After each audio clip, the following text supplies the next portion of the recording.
Our warm weather that we've had going to take another dip toward colder temperatures. And some rain chances too. So I was going to say that's a safe bet. It's going to be close. Yeah. I mean, it's going to be warmer, so it's going to feel like it should be an early season game. But doesn't get colder till after. Not until after, but showers and actually a few storms possible in the day. So it's definitely going to be more like a spring-like day rather than a fall-like day. But been more of a gloomy look the past couple of days. Even today, we saw a few very light showers. We saw pockets of drizzle, and really that isn't going to change. We've really just been seeing this more gloomy look. And even as we get that look outside, still noticing those low-lying clouds, still noticing a few spots here and there where there's a little bit damp. Now, the good news is most of us will stay dry overnight tonight and much of the day tomorrow. We're just not going to be quite as warm as we were today. We start off the morning in the mid-40s, but look at what happened this afternoon. We saw temperatures getting almost 30 degrees above average in the mid-60s. Again, we'll cool down just a few degrees, but we'll be right back to the 60s for the day on Sunday. But watch what happens right behind it. Monday, we're back into the 50s to start the day. Temperatures drop quickly through the day. Honestly, most of the day is actually going to be in the 20s and 30s, and then we're stuck in the 20s Tuesday, even into the 30s by the time we get to Wednesday. Unfortunately, it's going to be more likely of a pattern that we're going to see as we end December and start January.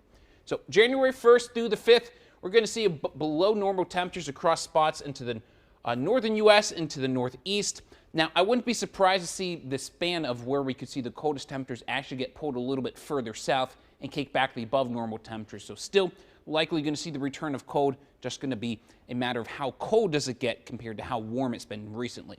And really, that's been thanks to the side pressure we still see across the south, another low pressure that's trying to develop across Pacific Northwest. And as we finish out the week and head into the weekend, high pressure pretty much locked in place. That's going to allow those temperatures to warm up. That's going to allow that moisture to pump in out ahead of the cold front. So by Monday, we see the low pressure parked right over the Great Lakes in Ontario, and that's going to pull our winds back out of the northwest. This is going to usher in colder, even drier air, so likely by the time I get to middle part of next week, it's just going to be dry but cooler. And notice as we head through Wednesday, Thursday, that low pressure across the Hudson Bay in Quebec, and the winds continue to be out of the northwest. So likely will be a more calmer pattern. It's just going to continue to be gloomy through the day tomorrow. Honestly, I can't 100% rule out a pocket of drizzle, but as we look at Futurecast, really it's more so just going to be clouds until late in the day.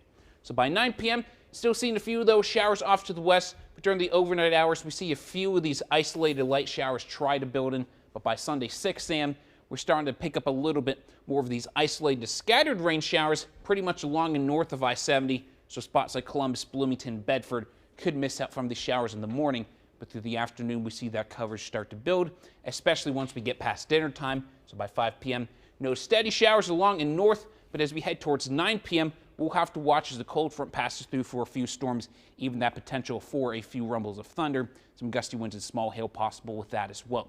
But currently 49 here in Indy, as well as 43 up into Kokomo.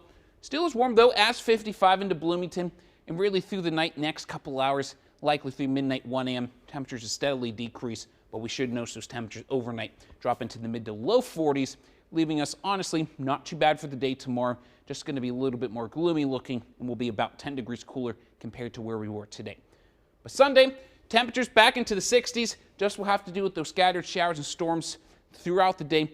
Even once we hit Monday morning, can't 100% rule out some snowflakes that try to mix on in, but not expecting anything in the way of impacts from how warm it's going to be and how long it's going to take to get cold. But by Tuesday, we're still in the 20s. Actually, we'll see a bit of sunshine return as that dry pattern kicks back in. So Wednesday through end of next week, expect the temperatures to be at and below normal even by the end of next week. Can't 100% rule out a brief snow shower or two, but we'll have to watch that, especially within the dry pattern. Dan? Adam, thank you. Coming up after the break.